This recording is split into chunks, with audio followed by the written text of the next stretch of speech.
back again for Teachings and Tangents with Kathy Batista. Did you ever watch that show growing up where it was No News is Good News with Gary Gnu's? I can't ever remember the name of it, but anytime I say this, I always think of that. No News is Good News with Kathy Batista. So today, what we're going to be talking about is envy, and we're going to touch on jealousy, right? People often use the word jealousy as a blanket statement. Envy and jealousy are not synonymous with each other at all. But we always say, oh, I'm so jealous. I love, your coat. Or, oh my God, I'm so jealous you're going on that vacation, right? So that's actually not the right way to use the word. But you get your point across, and that's the main part. But jealousy comes from a place of fear of losing something that you have, right? So that's why you often hear people say, my spouse is jealous, or somebody comes into the office new and you're kind of like jealous of their position or how they're moving through, right? Because you're in fear of losing something you already have, right? So if your partner is talking to another person and you're saying, oh my gosh, I'm so jealous that makes me jealous, right? That makes me jealous that they're talking to somebody else, that I want them to talk to me. In my brain, I think them talking to somebody else is this fear that I'm going to lose them, or the fear that I'm going to lose them to somebody else, right? Or if, like we talked about, somebody gets a job and it's in your company and you're thinking, oh my gosh, is this going to bump me out of my position? Are they going to become now higher than me? There's this fear around jealousy, okay? So where the fear is losing something you already have. Now, envious is the wanting, right? So that's when we see somebody and, oh, I'm so envious of your jacket. I love your jacket.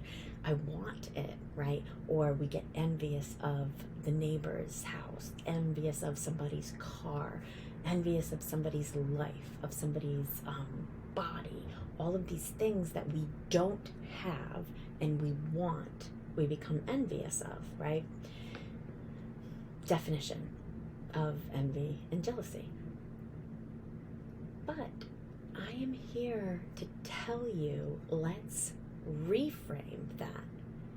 And if we take the feeling of being envious, the feeling of wanting something somebody has, we have to take that intention and that feeling from a place of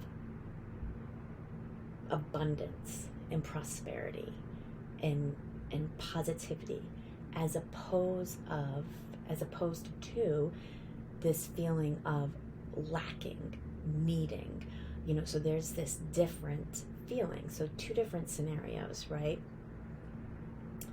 I see somebody's coat. Go back to the first example, right? So somebody's got this gorgeous coat, and my first feeling and my thoughts are, I love that coat. I want that coat, right? It's beautiful. It looks great on them. It's something I've really been wanting and looking for, right? So now we're at the top. That feeling comes to us, and it just happens, right? You know it, I know it, it just happens. But what happens next is where the magic lies. And what happens next is what I hope you walk away with, is we choose that intention. We can consciously decide what our next feeling is going to be about this, right? So if we look at it we see something that we want, we see something that we desire, we can either go up to feeling higher or lower, down to feeling lower, right?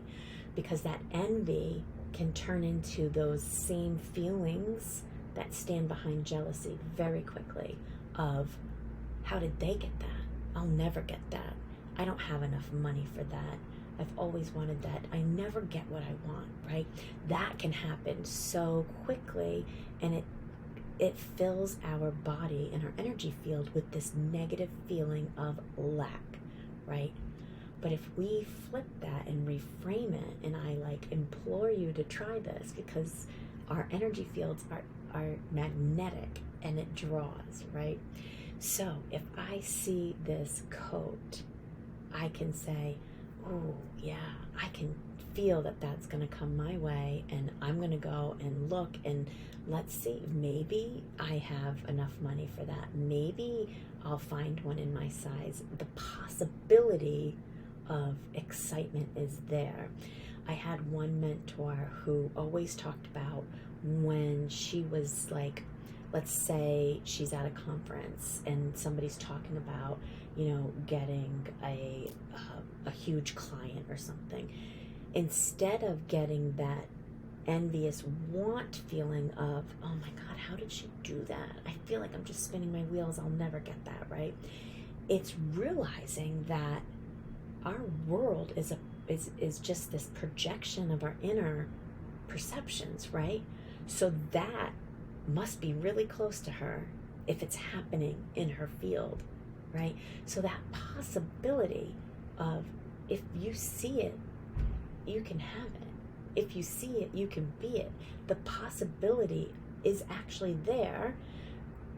We live in this vortex where our outside world is a mirror of our inside world. So if I see something that is desirable, I can say, that's got to be in my field because I'm seeing it, right? So we can really stop. And if we have something happen that can ignite those feelings of envy, you have the power to create the life you want through your intentions and through your energies. So we all come to this base point of seeing something, right? And thinking, that's cool, I want that, right? So you have a choice. And totally, sometimes, some days it's just down fast, right? But this is where we can catch ourselves, and we're our best friends. We can catch ourselves and go, hey, turn that around, look at it a different way, and change your energetic vibration to draw those things to you. So, keeping that in mind, as within, so without, as above, so below. Perception is projection, and projection is perception.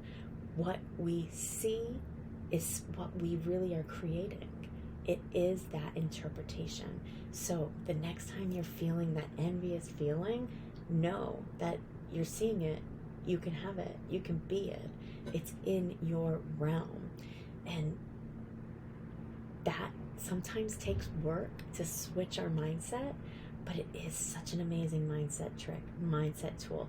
Try it and let me know how it works for you. And I can't wait to see what you gather into your energy field based off of your wants and your needs.